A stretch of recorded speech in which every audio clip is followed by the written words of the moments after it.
Hello అండి. ఈరోజు మన recipe chicken dum biryani. Dum biryani taste అయితే చాలా బాగుంది. పీస్ కూడా చాలా బాగా ఉడికింది. పట్టుకుంటేనే జ్యూసీగా రెస్టారెంట్ స్టైల్లో అయితే ఉడికింది. ప్రాసెస్ ఏంటో చూసేద్దాం. కేజీ చికెన్ అయితే నీట్గా వాష్ చేసి ఒక గిన్నెలోకి తీసుకుందాము. బిర్యానీకి ఎప్పుడైనా సరే పెద్ద పీసులు ఉంటేనే బాగుంటుంది. ఇప్పుడు మసాలా పొడులన్నీ వేసి మిక్స్ చేద్దాము. ముందుగా 1.5 టీ స్పూన్ కారం. మీకు కారం ఎక్కువ తినాలంటే ఇంకొంచెం వేసుకోండి.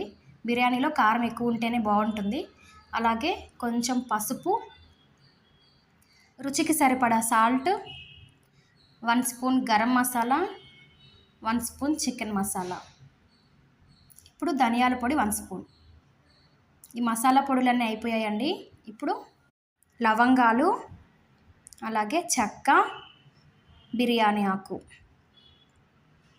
2 స్పూన్లు అల్లం వెల్లుల్లి పేస్ట్ వేసుకుందాము.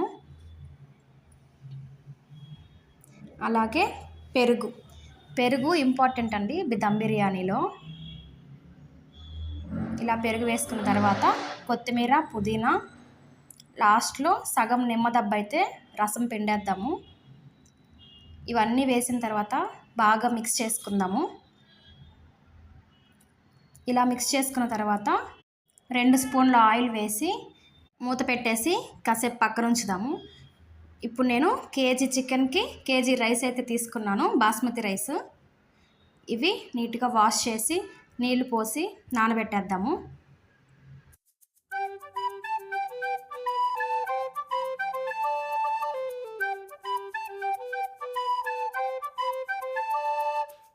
ఇప్పుడు మనం టమాటోలు, ఉల్లిపాయలు కట్ చేసుకుందాము. 2 పెద్ద సైజు ఉల్లిపాయలు అయితే తీసుకున్నాను. ఎందుకంటే పైన దమ్ వేసేదానికి ఉల్లిపాయలే మెయిన్ కాబట్టి తీసుకున్నాను. వీటిని సన్నగా తరిగి పక్కన పెట్టేసుకుందాము.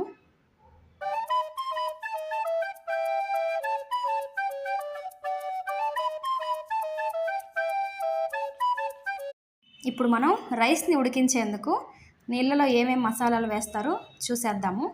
ముందుగా చెక్క, అలాగే లవంగం,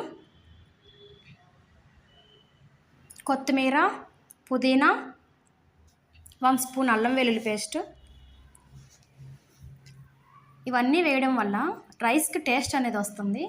అందుకని మీరు మర్చిపోకుండా ఇవన్నీ వేయండి. సాల్ట్ 1.5 టీ స్పూన్ అయితే వేసాను, ఎందుకంటే రైస్ ఉప్పగా ఉండాలి. 1/2 దెబ్బ నిమ్మరసం అయితే పిండాను. అలాగే బిర్యానీ ఆకులు, 1 స్పూన్ ఆయిల్ వేసాను. ఈ ఆయిల్ వేయడం వల్ల రైస్ మెతుకు అంటుకోకుండా బాగా పొడిగా ఉంటుంది. ఇప్పుడు ఈ నీళ్ళని తీసి స్టవ్ పైన పెట్టేసి మూత పెట్టేద్దాము. పక్కన ఇంకో స్టవ్ పైన మీరు ఏ పాత్రలో అయితే బిర్యానీ చేయాలనుకుంటున్నారో ఆ పాత్రను పెట్టేసి కొంచెం ఆయిల్ ఎక్కువే వేయండి. ఇప్పుడు ఈ ఆయిల్ హీట్ అయిన తర్వాత ముందుగా కట్ చేసి పెట్టుకున్న ఆనియన్స్ని అందులో వేసి ఫ్రై చేసి పక్కన తీసి పెట్టుకుందాము. ఎక్కువ మాడిపోనీయకుండా లైట్ గోల్డెన్ బ్రౌన్ కలర్ వచ్చేలాగా ఫ్రై చేద్దాము.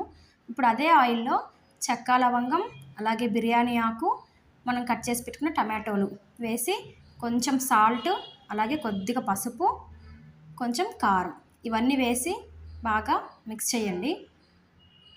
మన ఫ్రైడ్ ఆనియన్స్ ఉన్నాయి కదా, అవి కొంచెం తీసుకొని మన చికెన్లో అయితే వేసేద్దాము.